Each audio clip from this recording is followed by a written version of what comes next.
Hey budget buds, welcome back for another video. It is day 2 of the September Binge-A-Thon, and this is some bonus content.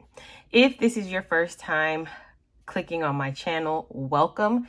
At this little budget, we save for the big things in life on a little budget. If you are a returning subscriber, hey budget buds, thank you for coming back when you could have clicked on any other video to watch. I appreciate all of the love and engagement that you all are bringing to the channel every single time. And I checked my analytics. A lot of y'all ain't subscribed. Come on now. This is not like Netflix or Hulu. This subscription is free. So go ahead, take a moment, go subscribe to the channel, and then come on back.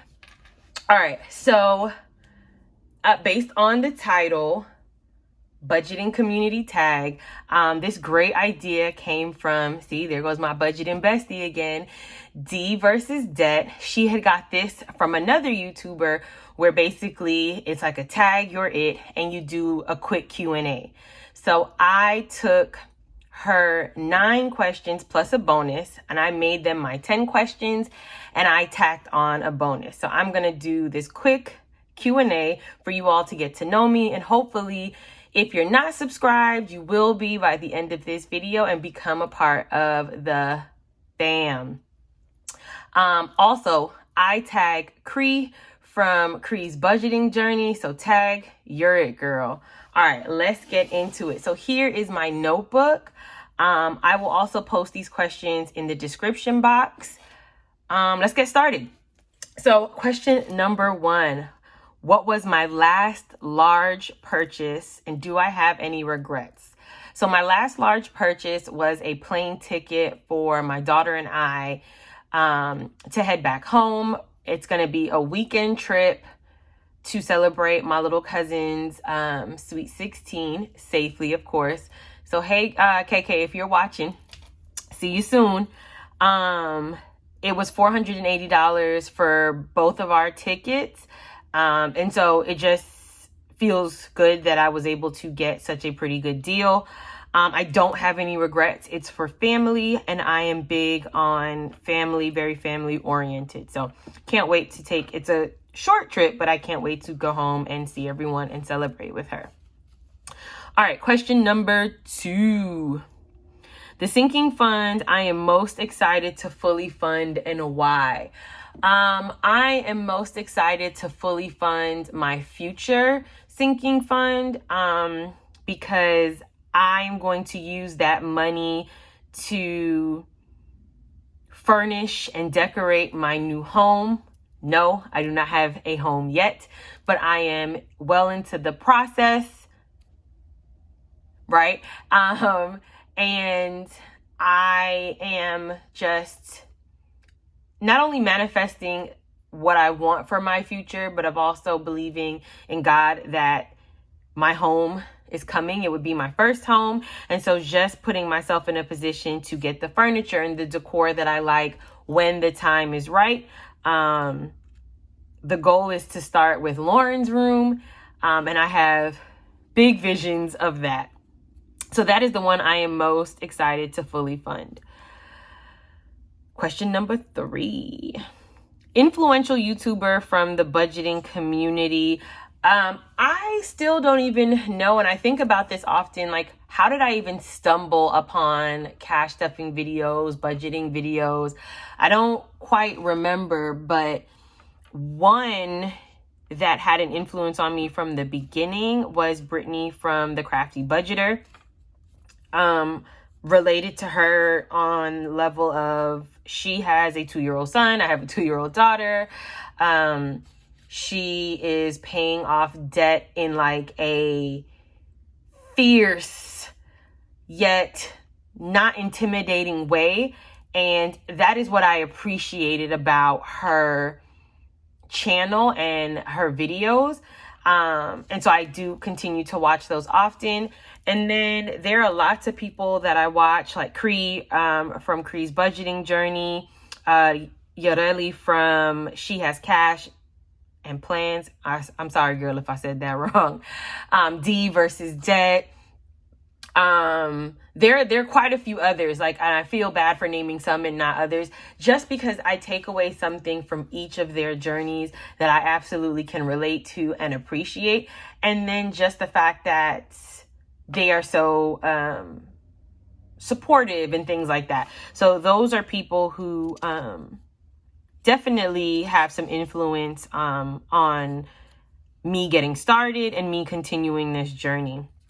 All right, my splurge item, no matter what. So funny thing is, when D versus Debt did her video, she said food. And like, I was like, yup, completely agree. But what I will say is pens, stationery, office supplies. I don't know what it is, but if there is like a pen, like the Stedler fine liner pens, I have like almost every single pack, the 6-pack, the 20-pack, the 36-pack, the 42-pack, just all types of like stationery. That is my splurge item, no matter what. I feel less guilty about buying it now that I have my spending envelope. And so like, if that is what I want to spend my money on, cool. But I know I can't tap into anything else that to purchase those things. So I feel less guilty about splurging on that item. Am I on the same page with my partner in terms of budgeting? So if you are new here, I do live with my boyfriend, who is the father of my daughter. We've been in a long-term, I don't know what we would consider long-term here, but we've been in a long-term relationship, and we have different budgeting philosophies. And we just have different philosophies when it comes to money. But I will say that he is very supportive of my budgeting journey and appreciates what I'm trying to do to change my habits with money, right? Or change my mindset with money. And that I appreciate. He's all about changing mindsets, changing habits, and being better at something. And so he's on the same page with me there.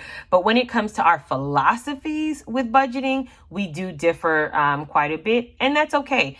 I grew up, my parents married, 2-parent household. My mom managed all of the finances. There weren't like separate accounts. I mean, as I've gotten older, I come to understand it was like one joint account. My mom made sure all of the bills were paid on time and just managed everything as it came to the money. And I've had other influential people in my life. I've been able to sort of see how they've done things. Some people keep it separate. I have other people who, like my parents, do joint, and one person manages all the finances, but both parties come together to make decisions. I will say that I was steadfast on like, yep, I want to do joint accounts. I want to come together, all that good stuff. And I realized that I don't want to do that. I do want to keep things separate, but come together on major financial decisions. So if marriage is in the cards for me, I want to keep doing things how we've done things. So like in terms of household expenses, we share that. And in terms of care for our daughter, we share that. But everything else that falls under my responsibilities, because it's my debt or whatever, that is mine. And whatever is his debt and his responsibilities is his. And I kind of like it that way. Not kind of, I do like it that way. All right, number 6. If someone gave me $1,000 cash, how would I budget it? Okay, so let's do, if this was the old me, I'd have been buying clothes, pens, random stuff from Home Goods, Marshalls, TJ Maxx. But if someone gave that to me right now, knowing what I know and the things that I have in store for my future, I would definitely put that towards my Walmart credit card debt. So I finally have a nice laid out plan. And if you want to see that, just, let me know down in the comments, to pay that off in 6 months rather than 18 months. And that will definitely help me shave off some time. So that's what I would do with that $1,000, like pay that off. I just have lots of things coming up for me that I will share on the channel soon. And it would just be nice to embark on this next chapter in my life with less debt. Also, if you're wanting to respond to any of these questions, please feel free to do in the chat. I love when you guys talk to me in the chat. I love responding and getting to know my budget buds. All right, let's keep chugging along. Number 7, do you have children, and what is it like talking about money with them? So I have one daughter. She will be 3 next month, and I do not talk to her about money because she doesn't understand. However, it is something that I am thinking a lot about because I don't want her to develop the bad habits that I did, and want her from an early age making some better decisions. You know, my mom imparted, lots of words of wisdom. And I know, a few things that she would always say: if you make $1, save a dime, right? Pay your bills on time. Even if it's the minimum, show that you can do that and be trustworthy. Like little things like that. When she's old enough though, and I start giving her an allowance. And speaking of that, if y'all can tell me in the comments, like if you have kids, when did you start giving your kids an allowance? I would love to know that. I do want her to understand the value of $1, so making sure that she earns it.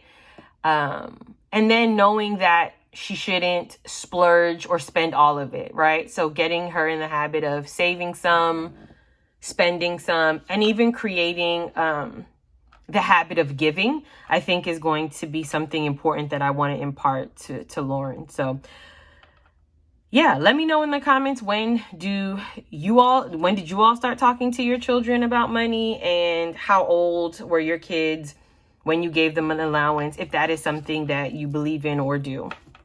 All right, number 8, how has budgeting changed your life? Woo, buds, it really, it has changed my mindset about instant gratification, right? And that is why, that's part of the reason why I've accumulated the amount of debt that I have. And again, if you're new here, I'm about $50,000 in debt. Just instant gratification, right? Had to have it now. And if I had the funds accessible to me, well, why not? But the truth is, those funds weren't accessible to me. And now I am reaping the consequences or repercussions of those actions, and really trying to change course while I'm still healthy, alive, and kicking, so that I can enjoy the money that I work hard for. And so budgeting has helped me understand how to have patience, how to question my choices in a healthy way, and it's helped me slow down in making decisions. Yeah, I would say that. And instead of trying to get the first thing that I see, like doing my research, and sometimes I get to a point where, like, you know what, I don't even want that. Or it really has me questioning, is it worth it? And I think that is something that I hadn't done a lot of, or any of, in the past. And budgeting, and like seriously taking budgeting seriously, my bad, has really just put that into perspective, that good things come to those that wait, and that delayed sense of gratification is just sweeter, and it feels better, because you don't have all that guilt getting in the way of what should be a joyous thing when you finally get the thing that you want. Number 9, biggest financial goal of 2021. Honestly, and I'll probably show a picture of my little vision board here. But I would say the biggest financial goal for 2021, when I started 2021 or coming out of 2020, I wanted to buy my house. And I realized in January, and I had some help realizing that I wasn't quite ready. And part of not being ready was not being capable of creating and sticking to a real budget. And my goal this year, after having my feelings hurt a little bit by not being able to get my house, I decided that I was going to learn a system of budgeting, stick to it, and execute on it. And I've met that goal, and I'm still actively working towards it as I continue to make adjustments and have bad months. Like August was a bad month, and how I reflect and recover and do some things differently to have better months. But I will say, yep, my biggest financial goal was to just have a budget and stick to it. And I'm definitely enjoying that accomplishment, but knowing that I should still have, I still have some work to do there. All right, number 10, something you struggle with when it comes to budgeting. The thing that I still struggle with, and I still learn this, and I say this in my Budget With Me videos, and I'll link my most recent Budget With Me video here in the cards, is that I used to take a zero-based budget to mean I have $0. And sometimes that's what it feels like, right? Like, oh, I just want to hold the cash that I get from my cash stuffings, and I tell myself I just want to risk it all and just splurge. But I remind myself that I gave my dollar a job, and it has to be a productive job. And if I splurge it, my money, it was just ineffective, and I was ineffective. And so I constantly go through that battle still of like wanting to just do whatever with my money and meeting my goals. And so that's still a struggle. Some days the little angel on my shoulder wins, right? And I feel really good about giving my money a job and sticking to it and not going overboard or over budget. And then other times I really have to fight that little devil on my shoulder. Sometimes he wins, but as of lately, he's really been losing, and I feel good about that. But just wanting to name that it is still a struggle, and that's okay. All right, bonus question. So whoever takes on this, well, I tagged Kree, but whoever takes this on, you'll then have 11 questions, and then you can tag on your bonus. All right, I've always wanted to ask other people this. Do you believe when you go to a restaurant with a group of people to split the bill evenly or pay for the food you ate and the drinks that you had only? I'm going to let y'all know right now, you can take this however you want to take it. I'm paying for the food I ate and drinks I drank. I hate the idea of splitting the bill evenly. Now, that's in large groups. If it is just me and a good friend, and we're celebrating something, or we haven't been out in a while, we haven't seen each other, and I have the funds, like it is in my budget, like I'll pick up the check, right? Or I don't mind splitting evenly. But like in large groups, and the bill comes back to be like $300-$400, and I know I had the salad and the water, I'm not gonna pay for your 3 drinks, your appetizers and dessert. That's just not me. I feel myself getting triggered by that, but that is not me.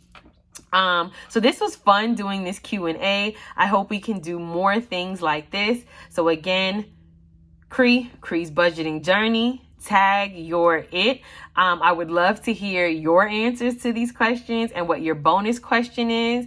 Budget Buds, if you don't want to do a whole video, or if that is not your thing, please answer some of these questions in the chat. I would love to read your responses and for us to have a conversation. I did a little dance. You can't even see the dance that I did. Also, day 3 is cash stuffing. Ooh, ooh. Cash stuffing. Ooh, ooh. So make sure you tune in tomorrow, which is Thursday, September 30th. And then Friday, October 1st, I will be posting my October monthly budget overview and talking about all the changes to come. And if you watch this and you haven't subscribed yet, go ahead. This is one of the best free subscriptions you'll ever have. Well, until next time. Bye, Budget Buds.